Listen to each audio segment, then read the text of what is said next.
What if the next great ghost story in gaming wasn't about war, but about being forgotten? Ghost of Yōtei takes us beyond the edge of Japan into a haunted, snow-laced land where history is written in scars and vengeance walks in silence. Set 300 years after Ghost of Tsushima, this standalone sequel doesn't just give us a new heroine, it gives us a myth. Atsu isn't your typical warrior. She's hunted, masked, carrying the names of demons and beasts at her side, and a bounty on her head. From Volf spirits to bloodstained revenge, every frame of the trailer whispers a deeper story, one shaped by folklore, colonization, and resistance.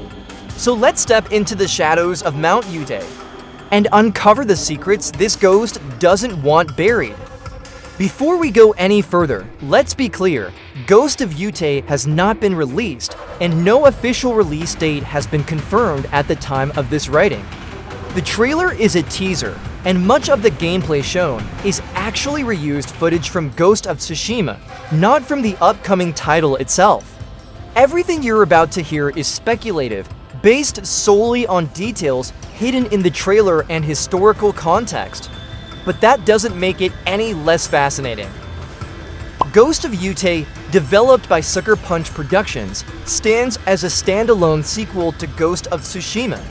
While its predecessor was set in 1274 during the Mongol invasion of Tsushima Island, this new tale jumps forward over 300 years to the dawn of the Tokugawa era in 1603.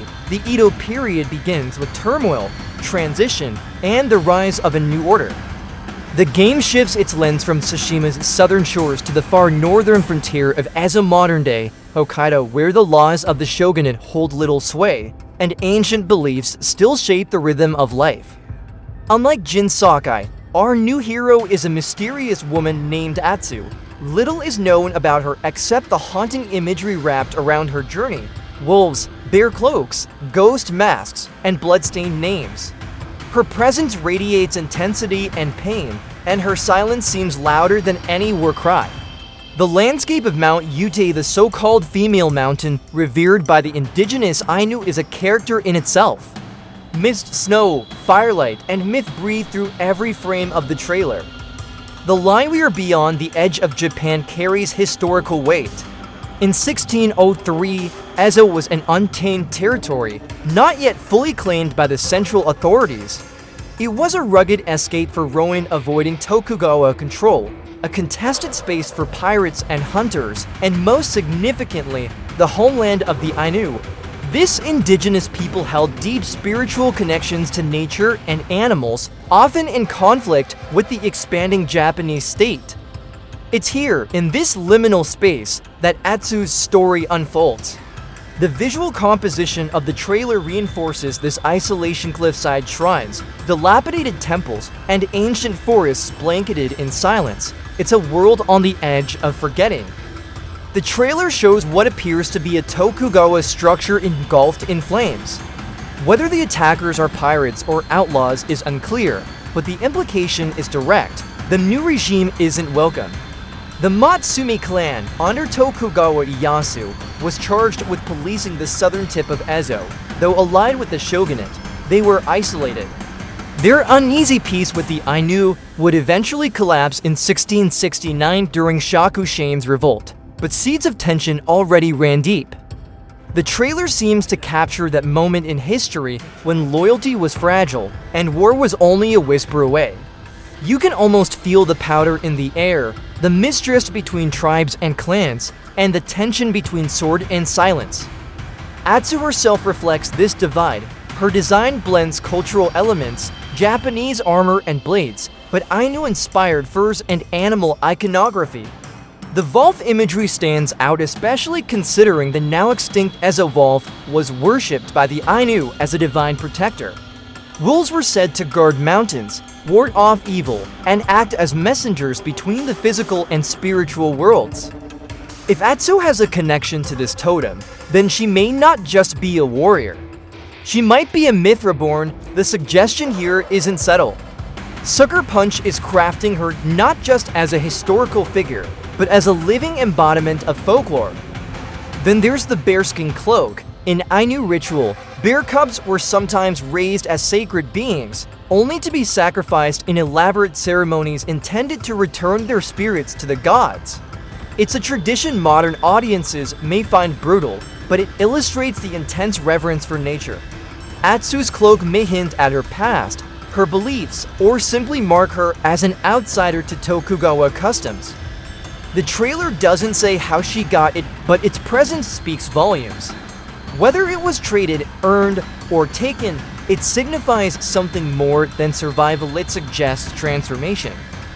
The ghost mask she wears is cracked, repaired using the art of kintsugi, the Japanese method of mending broken pottery with gold. Rather than hide the damage, kintsugi highlights it, celebrating the history and resilience of the object. Atsu's mask follows this tradition. It doesn't just conceal her face. It tells a story of trauma, of survival, of something broken being made beautiful again. Perhaps that's her true identity, not ghost, not warrior, but something forged in fire and scarred by time. The idea that damage is a part of beauty speaks to the game's underlying philosophy of embracing past wounds to forge a path forward. Atsu is also wanted. A sign in the trailer places a bounty of 100 ryo on her head of fortune in feudal Japan. She's reportedly 28 or 29 and was last seen near Mount Yōtei. On her hip hangs a list of names: demon, fox, dragon, spider, snake. Snake is slashed in blood. These aren't just code names, they're targets, perhaps, or fragments of a forgotten past. The list could represent a hit list, a vendetta, or a lineage. The ambiguity is chilling and intentional. It's the kind of clue that will keep players theorizing long after the credits roll. Combat-wise, Atsu doesn't disappoint. She wields two blades using Knighten Ichirire, the dual sword style made famous by Miyamoto Musashi. She balances a katana with a wakizashi in fluid motion, switching between power and speed. She also handles a Tanegashima matchlock rifle with deadly precision, a firearm brought to Japan by Portuguese traders in the 1500s. This isn't the pristine dance of samurai code. It's raw, unorthodox, and layered with brutality. Her style reflects survival over honor, instinct over ritual. Atsu's arsenal also includes a kusarigama chain and sickle weapon known for its unpredictability. We even catch glimpses of an odachi and other tools, hinting at a deeper system of combat customization.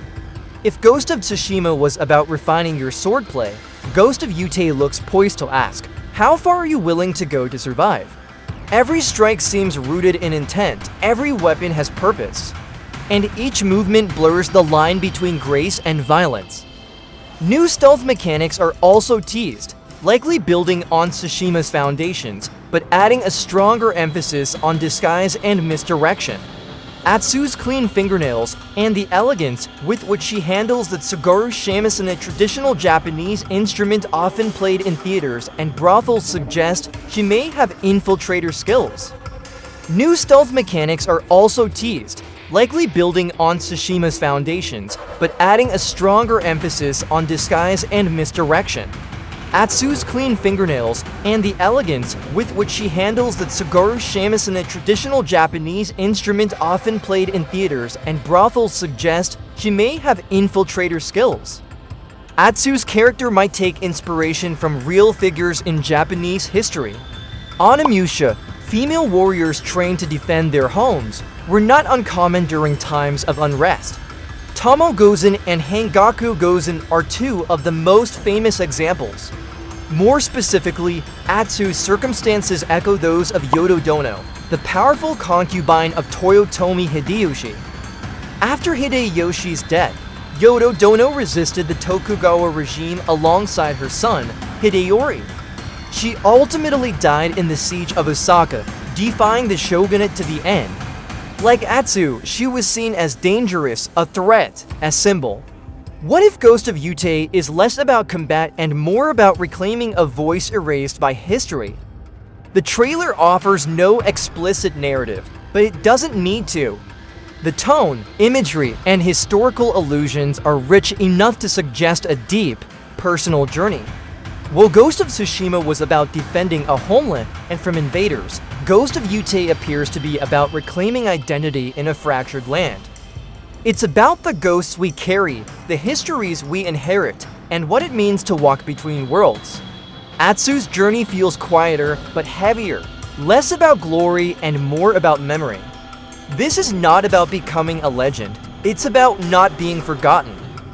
The game, officially confirmed for PlayStation 5, is reportedly launching on October 2nd, 2025. Unlike its predecessor, Ghost of Yōtei is being developed natively for next-gen hardware, which promises stunning visuals, expansive environments, and immersive systems built for stealth, combat, and exploration. Early details also hint at dynamic weather effects, reactive wildlife, and possibly even ritual or spiritual mechanics that tie back to Ainu traditions. This isn't just a sequel, it's a spiritual evolution. If the full game lives up to what's teased, this could be more than just a follow-up, it could be a transformation. Sucker Punch seems ready to leave the familiar behind and explore something raw, haunting, and deeply human.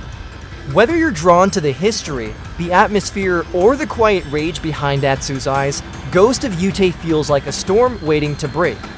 The ghost isn't just a myth, she's a reckoning.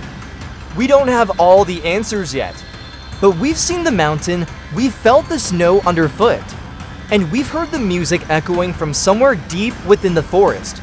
The ghost isn't coming, she's already here.